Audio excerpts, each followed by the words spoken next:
Welcome to Packed With Flavour, where we open up a booster pack and take a look at all the flavour goodness that's inside. Today we're opening up a pack of M21. Since M19 they've been focusing these core sets around a central planeswalker. This year it's Teferi, M19 was Nicobolas, M20 was Chandra, but by their very nature core sets tend to have quite a broad flavour. The artistic director was Cynthia Shepherd, and I'm really excited to get into this pack, so let's get cracking.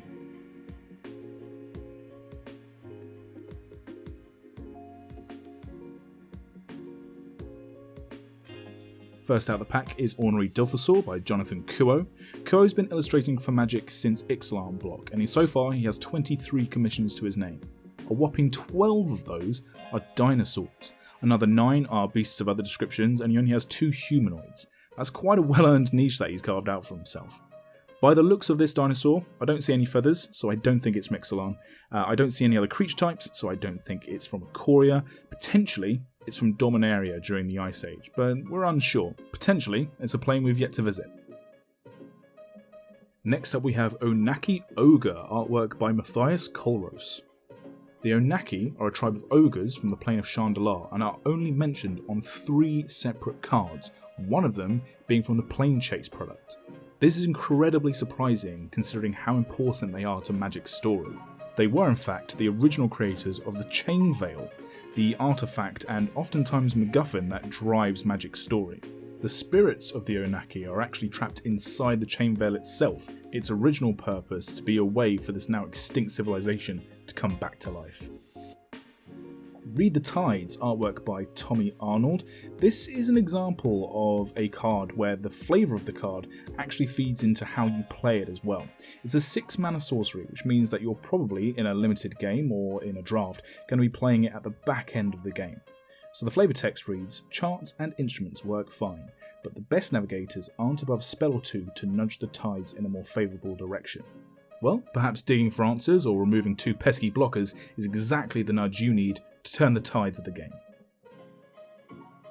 Next up we have Deathbloom Thallid, artwork by Mike Burns. The Thallids of Dominaria were originally created by the elves to produce saprolings, as seen here on the ability of this card. Saprolings were a food source and also a source of green mana on the plane. This process continued for years until the Thallids were able to rise up against their elven masters and fight for their freedom. Next up we have Infernal Scarring, artwork by Mike Barek. This is a kind of interesting card flavour-wise. The flavour text reads, one who is marked by a demon in life is sure to be remembered as one in death. So we can discern from the character in the artwork that he has a +2/+0 buff because of a contract he made with a demon, and the scars on his body reflect that contract. But seeing as you're the one that enchanted him with this buff, and you're also the one as the player who benefits by drawing a card when he dies, does that make you the demon? Next up we have Colossal Dreadmaw, artwork by Jesper Ising. The flavour text reads, if you feel the ground quake, run. If you hear its bellow, flee. If you see its teeth, it's too late. Dreadmaw has a whopping 6 printings in Magic since it first appeared in Ixalan.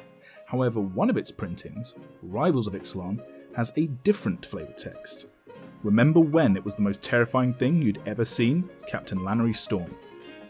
This is potentially a little joke by the game designers, because in Rivals of Ixalan, the Elder Dinosaurs were introduced, making them the new big bad bombs to be worried about. Either way, both flavour texts fit in with Jesper Ising's whimsical depictions. Next up we have Spellgorger Weird, artwork by James Pack. This was first printed in War of the Spark, and you can see in Pack's artwork the Spellgorger right in the foreground, but in the background you can see the blue Spellkeeper Weird, which was also printed in War of the Spark. The abilities of these 2 cards tended to work off each other in the blue-red spells archetype, but unfortunately the Spellkeeper wasn't printed in M21, so Spellgorger is here without his little buddy. Weirds, as a side note, are elementals created by the Izzet League, and you only find them on Ravnica. Basri's Acolyte, artwork by Lena Hannigan. Basri Ket is the new mono-white planeswalker introduced into the set, and this is one of his affiliated cards. Basri himself is a student of Ketra, the god from Amonkhet, which is depicted as having a cat's face. However, the irony is that there are no Leonin or catfolk on Amonkhet. This may make Basri's Acolyte the first cat cleric in the entire multiverse to actually understand and follow the teachings of a literal cat god. Another example of how simple flavour is sometimes the best, Skyscanner artwork by Adam Paquette. Paquette's Doctor is depicted as having lots of lenses on it, and the flavour text reads, "The Municipal Senate makes extensive use of the Thopters, mostly to gather dirt on rival senators." So this is a spy drone. When the Skyscanner enters the battlefield, you draw a card, therefore gaining more information. Simple but effective. Mistral Singer artwork by Ryan Yee. Here's a tip next time you want to know where your siren is from in the multiverse. If it has human legs and uses its arms as wings with long protruding feathers from the forearms, it's from Ixalan. However, if your siren has wings protruding from its back and bird legs with talons on their hands and feet, it's from Theros. Another surefire way to tell is whether or not it's sailing a pirate ship. Unsubstantiate artwork by Victor Adame Minguez. If you weren't quite sure when this was set, one dead giveaway is Jace's thick leather trench coat that he's wearing over his normal blue robes. This places it in the time of Shadows over Innistrad and Eldritch Moon. Also notice the flavour text. "Nicely done, Jace. You always were good at disappearing acts, Liliana Vess." Not only does this show the perception of Jace by others as someone who can't commit to his responsibilities, but it also shows Liliana Vess as being someone who can't give a compliment without it doubling up as a backhanded insult. A really nice piece of work here by the flavour text writers to not only build up the game's characters, but also allude to the ability of the card itself. Next up we have Palladium Mere, artwork by Alan Pollock. This card is a really nice collection of little flavour beats that come together to form a whole. The flavour text reads, "The Mere are like the Glimmer Void, blank canvases on which to build grand creations." The Glimmer Void on Mirrodin is a desert formed of shiny hexagonal tiles that reflect the Mirrodin sun. You can see all of this depicted in the artwork, as well as the mirror itself seemingly made of the same material as the Glimmer Void. The Palladium Mere also taps for mana, allowing you, the player, to build up the blank canvas of your board state with the grand creations of your creatures and spells. First printed in the original Zendikar block, we have Battle Rattle Shaman with artwork by Warren Mahi.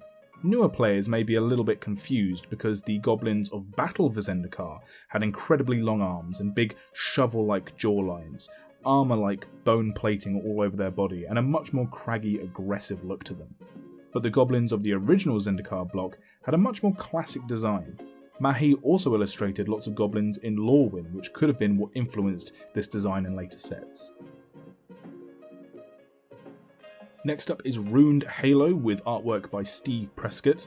This is another tribe from Lorwyn which has seen some design changes over the years, whether in their Lorwyn form of being gentle and noble halflings, or in their more sinister appearance in Shadowmoor as depicted in this card art. Earlier designs for the Kithkin by Prescott himself had them sketched out as ratfolk. Windscarred Crag by Etan Zana is up next. Out of the 36 commissions that Zana has for Magic at this point in time, 19 of them are lands. This is a true testament to how versatile this artist is. First printed in the set Khans of Tarkir, Windscarred Crag had another printing in the next set, Fate Reforged. Same artist and a very similar artwork, however subtle differences put into the painting show that this was a card in the same location but a different point in time.